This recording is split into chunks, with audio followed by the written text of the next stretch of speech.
2025માં જબરદસ્ત movies release થઈ હતી જેને ઓડિયન્સને જલસો કરાવી દીધો। પણ જેમ એક સિક્કાની બે બાજુ હોય છે એમ મૂવીઝમાં પણ બે ટાઈપ જોવા મળે છે, જેમાં સારી મૂવીઝ તો આવી, સાથે સાથે એવી મૂવીઝ જેને જોવા માટે તમારે સહનશક્તિની જરૂર પડે। તો આપણે વાત કરીશું 2025ની એવી મૂવીઝ વિશે જેની હાઇપ તો કાનફાડ હતી પણ મૂવી ડિલિવર ના કરી શકી। તો શરૂ કરીએ। હેડો તાણ। ગેમ ચેન્જર રામચરણ અને કિયારા આડવાણીની મૂવી જેનું બજેટ અધધ 400 કરોડ હતું અને ડિરેક્ટર પાછા શંકર જેમણે અપરિચિત રોબોટ જેવી મૂવીઝ બનાવી છે, તો ઓડિયન્સની એક્સપેક્ટેશન 7મા આસમાને હતી। મૂવીના ટ્રેલર્સ, સોંગ્સ અને બીજીએમ પણ સારું હતું, પણ મૂવી ઓડિયન્સ જોડે કનેક્ટ ના થઈ શકી। મતલબ આ મૂવી 2005-6માં આવી હોત તો વધારે સારી લાગત, પણ અત્યારના સમય માટે આ મૂવી આઉટડેટેડ થઈ ગઈ છે। મૂવી 400 કરોડના બજેટમાં બની અને બોક્સ ઓફિસ પર વર્લ્ડ વાઇડ 186 કરોડનો બિઝનેસ કર્યો। પછી વાત કરીએ હાઉસફુલ 5ની। અક્ષય કુમારની આ ફિલ્મ હાઉસફુલ ફ્રેન્ચાઇઝીનો 5મો ભાગ છે, જેમાં એક્ટર્સનો મેળો લાગ્યો હતો। જે પણ એક્ટર નવરો બેઠો હતો એ બધાને લઈને બનાવી દીધી આ કોમેડી મૂવી, પણ મૂવીમાં વલ્ગર સીન અને ઓવર એક્ટિંગ સિવાય કંઈ હતું જ નહીં। ઉપરથી પાછા મૂવીના બે અલગ અલગ ક્લાઇમેક્સ બનાવ્યા। ભાઈ શું જરૂર હતી? અહીંયા એક વારમાં આખી મૂવી જોવાતી નથી, બીજી વાર કઈ રીતે જોવી? મૂવીની કોમેડી પણ કોપી પેસ્ટ હતી, બીજી મૂવીઝની કોમેડી અને સીન્સ ઉઠાવી બનાવી દીધી। આ મૂવીએ 225 કરોડના બજેટ સામે 303 કરોડની વર્લ્ડ વાઇડ કમાણી કરી, પણ દર્શકો હવે નામના ચક્કરમાં આવી ફરીથી બેવકૂફ નહીં બને। પછી વાત કરીએ ભાઈજાનની સિકંદર વિશે। ભાઈજાનના ફેન્સ માટે તો આ તહેવારથી કંઈ કમ નથી।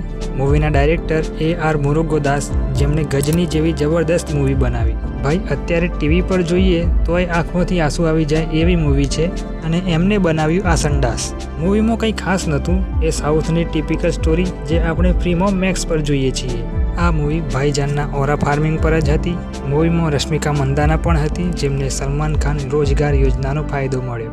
મૂવીનું બજેટ 200 કરોડ હતું અને બોક્સ ઓફિસ પર વર્લ્ડ વાઇડ મૂવીએ 211 કરોડ કમાયા।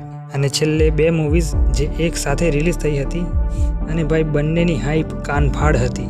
ઓડિયન્સ બે ભાગમાં હતી કે આ મૂવી સારી નીકળશે, નહીં આ મૂવી સારી નીકળશે, પણ થયું ઉલટું।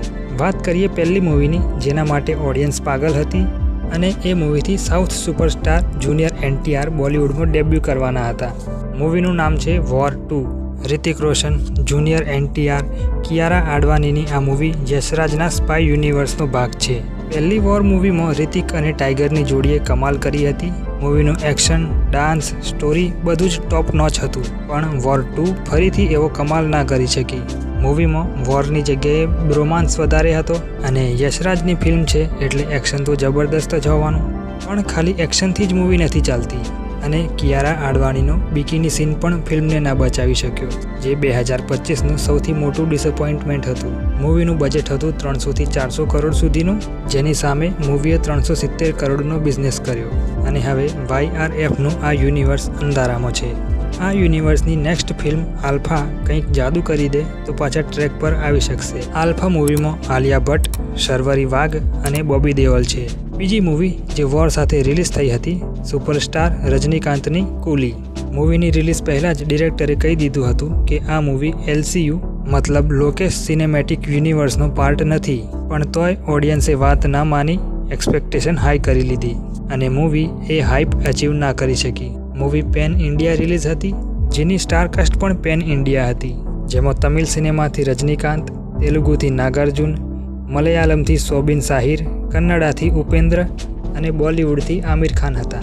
આ બધા ધુરંધરો હોવા છતાં પણ મૂવી એવરેજ નીકળી, પણ સોબિન શાહિર, ભાઈ આ માણસ ખતરનાક છે, આનાથી દૂર રહેવું। મૂવીનું મ્યુઝિક આપ્યું હતું અનિરુદ્ધે, જે તમે સાંભળો તો ગૂસબમ્પ જરૂર આવી જાય। મૂવીનું બજેટ હતું 350થી 400 કરોડનું, અને મૂવીએ વર્લ્ડ વાઇડ 600થી 650 કરોડ કમાણી કરી।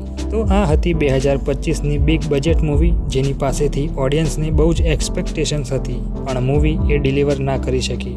તો તમારું શું કહેવું છે આ લિસ્ટ વિશે કમેન્ટ્સમાં જણાવો।